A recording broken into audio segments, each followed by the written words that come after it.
everybody. This is Bob Goodwin, and welcome to another episode of Career Club Live. Before we begin, we've got a couple new things to tell you about at Career Club. If you're a job seeker, we are now offering some free resources, including a free weekly coaching call every Thursday at 1 o'clock Eastern. Just go to career.club, click on for job seekers, free resources, and you'll see it. And if you're a company, we're starting something new to add to the candidate experience and help build your employer brand by changing rejection letters into redirection letters, providing free career resources to people who will not be moving forward in the hiring process. It's a great way to build your brand and have a differentiated candidate experience. Again, you can learn more about that at career.club under for employers and then under candidate experience. So with that said, commercial over. I am extremely excited to welcome our guest today, Hilke Schellmann. I'm going to read a little bit about this because her background is phenomenal. So Hilke is an Emmy Award-winning journalist and the insightful author of the recently published book, The Algorithm: How the Rise of Artificial Intelligence Will Change Everything and What We Can Do to Protect Our Future. Her groundbreaking work has been featured in prestigious outlets like the Wall Street Journal, Time Magazine, the New York Times, The Guardian, the MIT Technology Review, and it delves into the profound impact of artificial intelligence on the workforce and society. Besides her writing, Hilke is also a professor at NYU, where she shapes the minds of future journalists with her deep understanding of AI's ethical implications and transformative potential. So today we're going to explore the depths of AI's influence on our world, navigating the complex interplay between technology and human rights. And with that, let me welcome Hilke. Oh, wonderful. Thank you so much for that kind introduction, Bob. I'm so delighted to be here. No, likewise. And look, I love all my guests. I am particularly over the moon today because, in all seriousness, Hilke, your topic, AI, obviously that's dominating headlines, Yeah, but our core audience is both job seekers and HR executives. And so this great. is just like the perfect intersection of all of those things. And you are a global expert on the topic. So it's going to be super, super fun. But before we dive into all that, as we are wont to do, would love to just learn a little bit more about you as a human Sure. being. So just to start with that. I'm not a So, robot. mhm, exactly. Where do we find you today? Where are you? I'm in Brooklyn, New York. I'm in my home office. Awesome. It's our 4-year-old is off from daycare, so we all home during spring break. Yes. Fine. I'm not sure it feels like spring break yet, but okay. No, Now, you were born and raised New Yorker? no, I'm born and raised in Germany. I went to high school all the way up to high school there, got my bachelor's and master's degree at the Humboldt University in Berlin, but I got a Fulbright to go to NYU in 2003, and that started all of this, great American adventure for me. I started a documentary art collaborative, and then I went back to Berlin and studied investigative journalism at Columbia's J School, and I somehow got trapped into staying. Well, I don't know how you figured out the accent, but it's spot on. It is absolutely spot on. Oh, Well, I will tell all my friends who make fun of my German accent. you don't have one. So you anticipated one of the questions. Tell me a little bit about your family. You said a 4-year-old? Yes, she just turned 4. She's 4 going on 15. She thinks she's ready to move out and, conquer the world. We are just like, little helpers on the way. She's fabulous. So yeah, I live with a partner. I have a really cute daughter who was born 3 weeks before the lockdown and the pandemic started. Oh my So gosh. she's like, we will always be reminded every birthday. And I'm like, oh yeah, that happened. Um, yeah, and so I work as a journalist most days of the week, and I teach usually 2 classes at NYU, and sort of divide my time in like the best possible way. I get to do awesome journalism, and I get to teach journalists. So it's I found my dream job. Well, no, which is awesome. And we love people finding their dream jobs at Career Club. I mentioned the Emmy Award. I mean, that's not something that you just get to kind of say all the time. Do you mind telling people just a little bit about what that was? Yeah, totally. I'd be delighted to. So I think, in my previous life as a journalist, I was always a journalist, but I did a lot of documentary work. And one of the documentaries we did was my co-director and I went to Pakistan and followed a case on sexual assault and sexual violence in Pakistan, and sort of filmed for like three years this girl's story going through the legal system Oh, and all of the pushback she received from society and especially men. And we did a film out of that, and we got lucky that Sundance showed it at the film festival, and Frontline jumped on the chance to broadcast it on Wow. PBS, and we got an Emmy for that. So that was really, really fantastic. That is very impressive. And obviously, you didn't rest on your laurels. You moved on to a new topic of interest to you, which is what we're going to talk about. Yeah, yeah, sort of founded by chance a little bit, right? Like I've been doing like more or less social justice documentaries and podcasts. And then one day in 2017, November 2017, I was at a conference in Washington, D.C., talking to consumer lawyers who had no idea about AI and, had nothing to do with hiring. And I needed a train ride. From the conference to the train station, and I talked to the Lyft driver, and I just asked him like, how was your day? And he was like, my day has been really weird. And I was like, what, how so? And he said that he was interviewed by a robot for a job as a baggage handler. And I was like, what? Robots doing job interview? I've never heard of that. So I think what it was is like sort of a pre-recorded voice asking him three questions. But I was really interested in that, and then I went down the rabbit hole. But and I learned how much we use AI in hiring and at work, and now also we see signals of AI results being used in firings. So that was sort of like the beginning that I was like, wow, I met someone who did a job interview with a quote unquote robot, and I had never heard of that. And lo and behold, there's a whole world out there. Side note for listeners, this is like a really interesting example to me of networking, right? You meet people, you engage them in conversation, and you never know the way it's going to break. It's always kind of this weird fractal of like, well, I wasn't expecting that, but that's cool. But you have to put yourself out there, ask questions, be interested, and you never know what you're going Yeah, to. you never know. Who knew, right? Like, and Exactly. Well, and it that's came fun. up, and then I went to a conference on AI, and the topic came up again, and in a sparsely attended presentation, and I was like, oh, somebody else was talking about similar things. This now somebody who had just left the Equal Employment Opportunity Commission, and she said that she can't sleep at night because companies use like basic algorithms to check for absenteeism in people's calendars of their workers, and she was really worried that this might hurt mothers and people with disabilities who often have longer absentee rates than others, but they're protected classes. You're not allowed to Mhm. fire them or do anything against them if they miss more time than others. So she was really worried about that. As she should be. So let's wind the tape back here a little bit because Yes. I want to, dig into it, but just to kind of completely level set, because the book just came out at the beginning of January, right? Yeah, January 2nd is like the new So, year. Here yeah, it yeah. is. So, I mean, the first question, I don't mean for it to be completely obvious, but why this book and why now? I've been working on this for like 5 years or so now, right? Like researching this. But I felt like there's really like the world is really changing here. And we now have all these indications that almost all Fortune 500 companies use these kinds of AI hiring Mhm. tools somewhere in their hiring funnel, right? From like resume screening to even finding folks to reach out to like asking them to do one-way video interviews, right, where Yeah. there's no human on the other side, to playing games.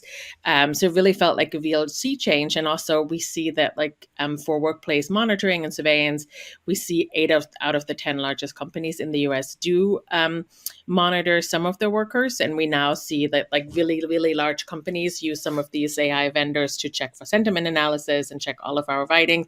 So it feels like like AI has taken over the world of work. And I went to some of these job conference, and it's like all these hundreds of vendors are all AI, all AI. And I think, when I talked to job applicants, I was surprised that, they sort of just didn't know that this has happened, that, Mm. some will maybe vaguely knew that maybe if they post something on LinkedIn, their resume may be screened by AI. But I think no one knew like how vast this industry has mushroomed, and we didn't see a lot of that. So, and I went to these conferences. There's like 10,000 people go to HR Tech every year Yeah. in Las Vegas, and I was like, wow, there's like a couple of reporters. There isn't a whole lot going on here, but it feels like we are changing so much. We're trying to like quantify human beings in a mathematical way, much more so than we ever could. Obviously, the field of psychometrics has tried that for a long time, but it felt like this is a real sea change, and we need to talk about it now. No, I think that's right. And so again, we're going to get into a lot of this more. So, as you think about how AI is being used, and let's just sort of start at the start. Somebody does a job posting, they've right, they've got their applicant tracking system in Yep. place. And I think most listeners would know the term ATS. So there's an ATS, and its job is to read the flood of resumes coming in and at least start to kind of have an in and an out pile, right? Like, Yes, I yes. don't You know want to why get you to like apply for this job. This is a pre-screen. brain surgeon and you're a bricklayer, probably not a good fit. Yeah. And in theory, shunt the right ones over to, talent acquisition or a hiring manager or wherever. That's the theory. How's it work? I mean, we don't know a whole lot about this world, right? Like we know, I talked to all the large job platforms like LinkedIn and Indeed, and all of them use some form of AI. So if you submit your resume via them, your resume will in all likelihood checked by AI. And we know that companies use these applicant tracking systems, and I think they used to be sort of glorified Excel sheets to just check Yeah. like where is a candidate in the hiring funnel. But now we know from all of the largest vendors that they have AI built in. But there's no central place where companies need to tell anyone, the government or anyone, what they're doing. So we don't actually know what do the companies turn on and off, which AI tool are they using, how is it being trained, what's the training data, which is really important in resume screening or in AI tools in general. So what I know is I talked to a bunch of employment lawyers and others who were sort of there at the moment when maybe a vendor, has a resume screening tool and they want to sell to a company, and a company is doing some due diligence. They may bring in employment lawyers or folks like in that space to do their due diligence. And what they have found is like a little bit worrisome sometimes. So one person I talked to, Dr. John Scott, he said that he checked 5 resume screeners, and all of them had problems in their bias variables. So one of them had learned that the first name Thomas was a predictor of success. Another one had that like Syria and the word Syria and the word Canada on a resume was an indicator of success. So when I talk to employment lawyers, they're like, this could be discrimination based on national origin. Like it's not allowed to Mhm. like take locations into consideration. We saw another employment lawyer found the word Africa and African American on resumes as a predictor. They also found one other resume screener that had predicted that if you had the word baseball on your resume, you got more points. It's a predictor of success. And if you had the word softball on your resume, that you would get fewer points because it was a predictor that you wouldn't be successful at this company. So probably where this all coming from is from the training data, right? That companies maybe use resumes of the folks that are currently in the job or have applied and have gotten an interview in the last year or so, and then they hand it over to an AI tool, ingest it into the system, and then the AI tool looks for statistical significance. So maybe the word, there are lots of people at the word Canada on their resume that were successful at the company. Good for them. But that's not, any human knows that is actually not a predictor of success. Neither is the first name Thomas, and it really shouldn't be about hobbies, because as you can tell with like baseball, softball, there's probably a gender discrimination that comes into play here, right? Like most men in the United States, they like and maybe play baseball, and women prefer often play softball. So that's sort of the problem. And if you have a company that is not diverse, that maybe has some gender hiring biases or problems in the past. Maybe it's a tech company who has like gender disparities with more men. This kind of stuff can easily creep into the system if it's not closely monitored. And it's kind of a little bit interesting that maybe the vendors didn't find that out themselves. Like somebody Mhm. from the outside have to come in to find these problems. And we see a lot of these tools, they're bought by companies because they're overwhelmed by applications. The beauty of job platforms is like I get so many jobs as a job seeker, and I can just apply, and it's wonderful. But I think on the other side, it has led to companies feeling absolutely overwhelmed with millions of applications. Like I think IBM gets 5 million applications a year, Google 3. I mean, it's just like staggering the numbers. So they want to buy a technological solution that is efficient, saves them money, saves them labor, finds the most qualified candidates, and is bias free. So it's definitely efficient. And I think it saves a lot of companies a lot of labor and money. But we haven't really seen any evidence that finds the most qualified candidates, and that is not biased. And that's really problematic because now we're using these tools at scale. So, wow. So, yes, the thing is like one is the opacity that you're talking about, Yeah. right? It's just a black Yeah. box. So, like I can't see what's in it, therefore, like that's not healthy. Correlation and causality are not the same thing, It's a huge problem, right? It's right? like, Come like on, Thomas. Like really? yeah, it's Really? it's probably correlation, right? Like it's statistically significant, but we all know that if your name is Thomas, that doesn't qualify you for a job, right? It's not causally related to a job.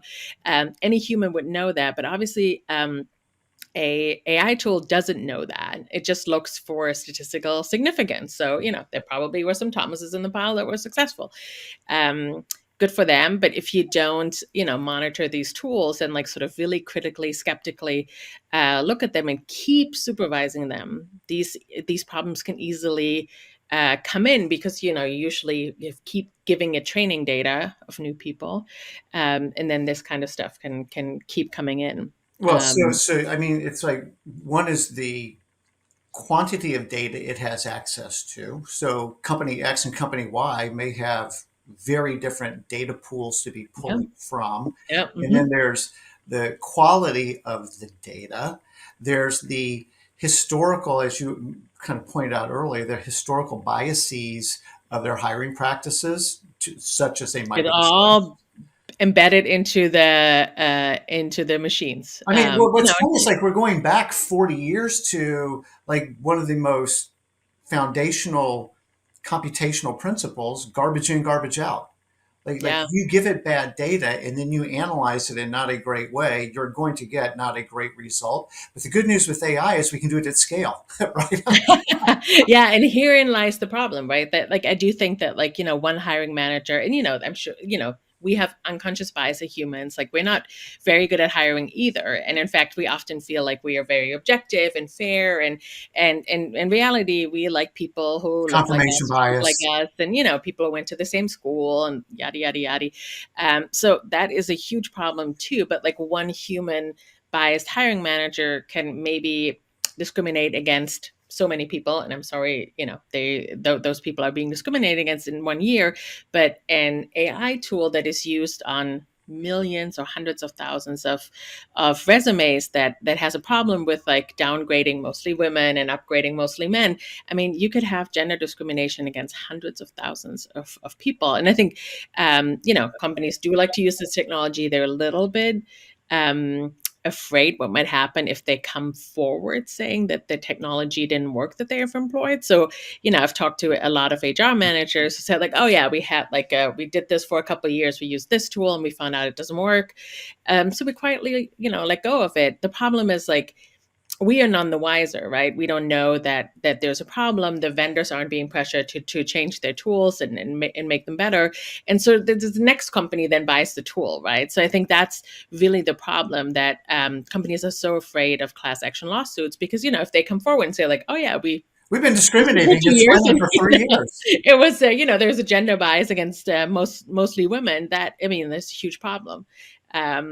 So I think I need to talk to these sort of whistleblowers or folks who are in the know to tell us what is happening, and that's just not good enough because these are like as you all know, it's like it's high stakes decision. It matters if I get a job, right? I'm nervous before a job interview because it could literally change my life, right? I need it. Most of us need to work to make money and put a roof over our heads and feed our children.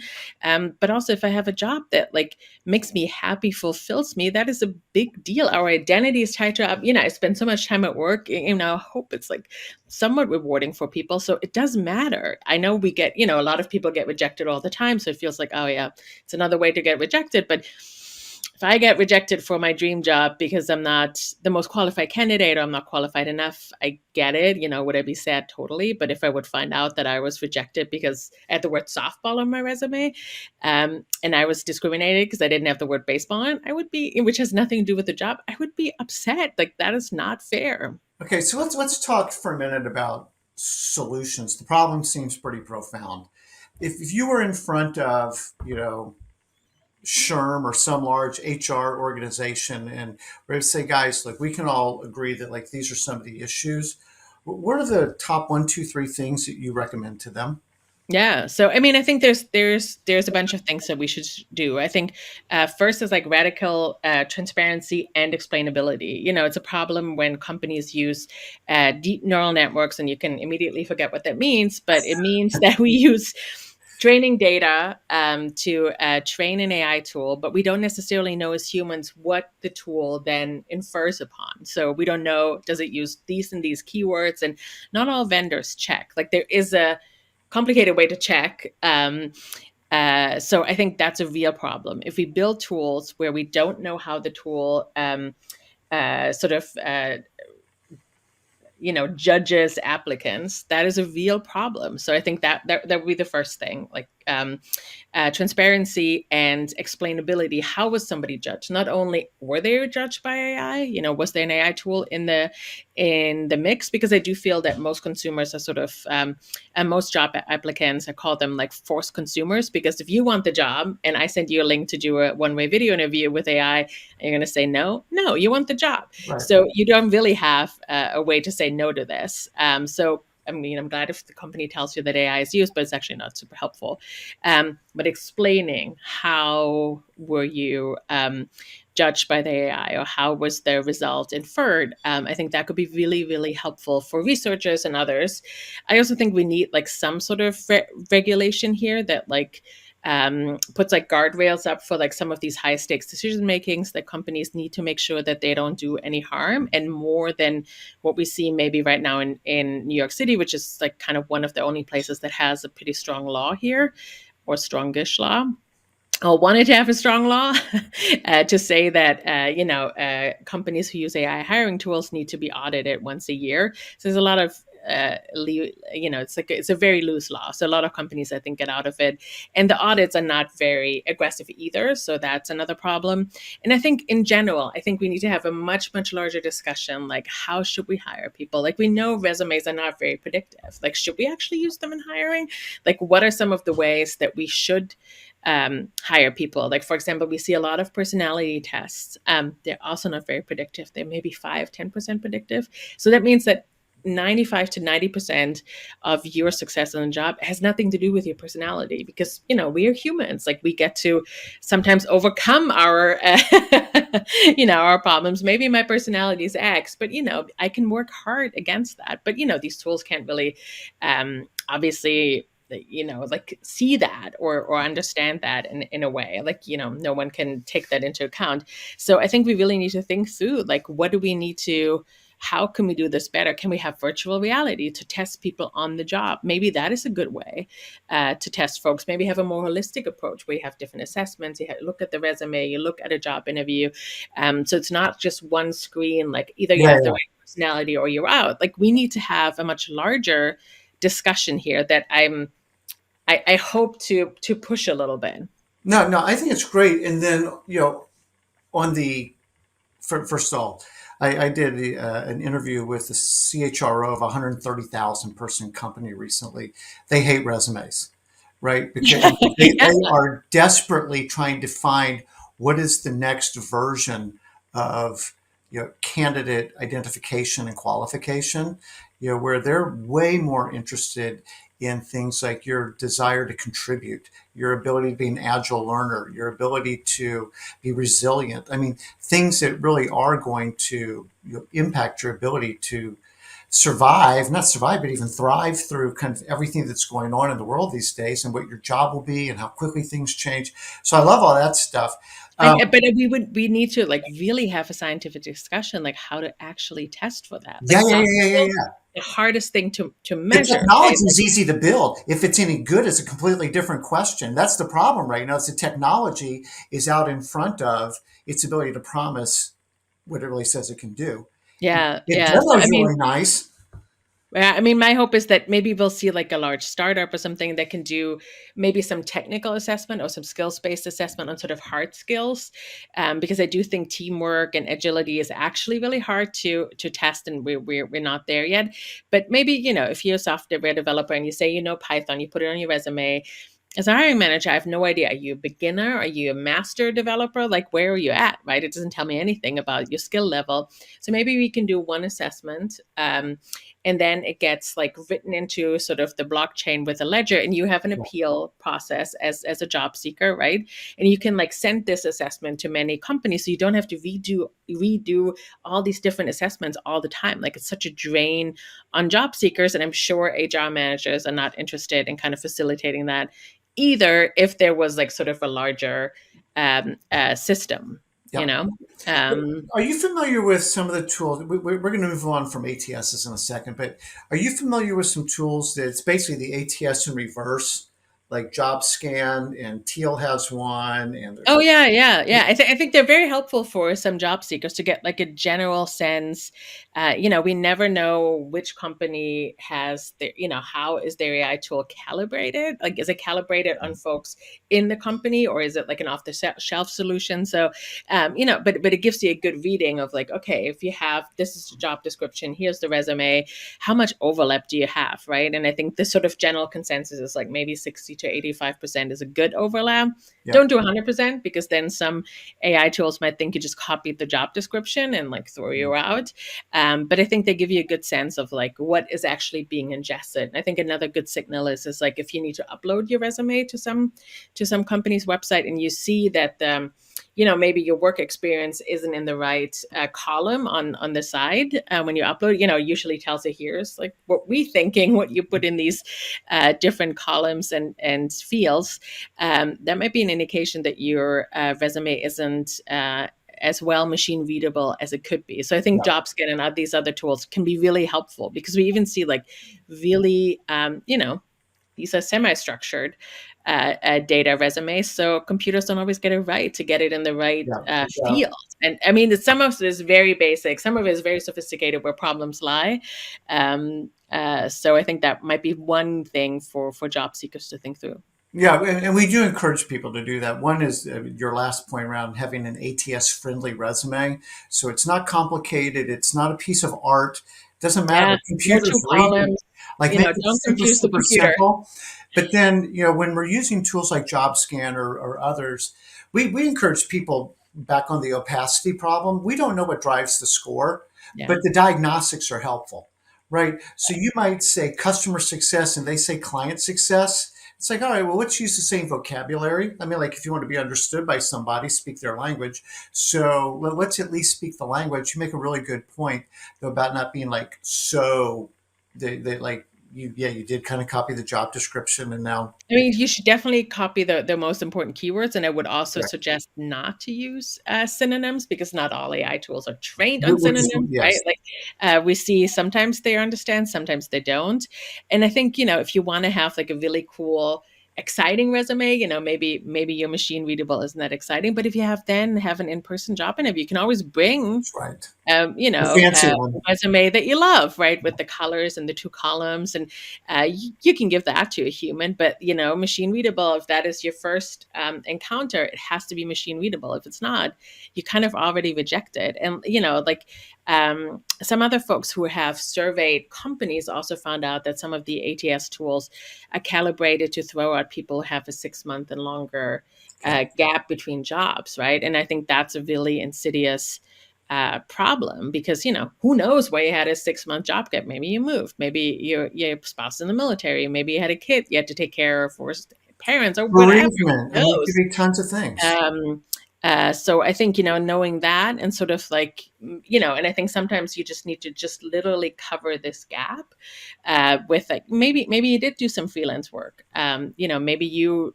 took care of family members just to put that in there so that a machine will put you on the yes pile if you're qualified, right? Because you could be the most qualified person. If you have that gap and the ATS is calibrated to throw you out, it will reject you. So it's like one and out. You don't get to like check with a human being and explain why this may have happened. And no. So I'm thinking about benefits. Like there are some tools for job seekers that allow you to do like a video interview. Oh yeah, yeah. I think It's like those are great training. yeah, I mean, you drop in your resume, you drop in the job description, and then it goes, oh, okay, you want this director of marketing role at a consumer packaged goods company. Great. And then it says, Bob, can you walk me through your experience in bringing new products to market, or whatever? And what I do like about them is what we know from our clients is that there is great value in hearing the words come out of your mouth, like in being able to practice. And again, what the exact math is on the back end of the virtual tool to say, hey, you really crushed that interview, or that was a great Yeah. answer. But the ability to practice and get some feedback, you know we do find helpful. I'm curious, are there other tools, maybe that one, or other things that you've seen that where AI is being used for the good, whether that's from the company side or from the candidate side? Yeah, I mean, I think so I mean, if I think that some job seekers are now using generative AI, right, ChatGPT and others to help them, maybe help them with writing cover letter, polishing their resume, right? If especially if English isn't their first language, I think could Yeah, be absolutely helpful. that's great. It's like sort of a Grammarly on steroids. You just have to always check that it doesn't invent something, right? Like, so you'd have to be very closely monitoring ChatGPT. But I think it actually helps also with kind of like interview questions, right? You can ask ChatGPT what are the most commonly asked interview question, and maybe also, prompt it for some answers, and sort of, maybe you'll find like great answers to like what are your strengths and weaknesses, and sort of those cliche questions, and you can prep for that with these video interview tools. So I think that could be really, really helpful to get over this like maybe pretty unnatural setting to like talking to your camera and there's no one there, but you want to sound excitable and excited about the job, and it's kind of like okay. And I think another thing is that like if there's an AI involved, like actually longer answers are better than shorter. For AI to actually like calibrate a result. So I think that's helpful to actually sort of like maybe tell a little bit of a story about. We know that also from behavioral questions, like what is an obstacle you've overcome. Like I think you want to talk about that in depth for a tool to work with you. But we know very little how to pull out personality, like teamwork, out of these questions. Like I'm not 100% sure what the science is behind that, and I think that's a place for me to dig a little deeper Yeah. for the next journalism series. But yeah, I think those tools are really great, and I do think that there's also some things on the company side that is like really exciting. So we see some companies that vendors that help companies sort of career ladders or career ladder. It's Yes. more like a ladder. It's not a ladder Mhm. anymore because people change jobs and functions so many times. But we see how, AI tools, kind of like LinkedIn could actually help you. Like you apply for one job, but then the company says, the company's AI tool tells you like, hey, you have these other five key skills. Would you also be interested in this job and this job? So, it could like open up your possibilities. And it also inside the company for employees, what you often see is like sort of this career lattice that it tells you, okay, you're a director now. People in your position 5 years have done this and this, and here's like the skills that you need to learn. And I think that can be really helpful. I think the problem is a little bit that all of this is based again on resume data, which we know is like very limiting. Yeah. We don't know how well you actually are, how good you are at this particular skill, but I think gives us good indication. So I think it's actually a good use case for big data. I know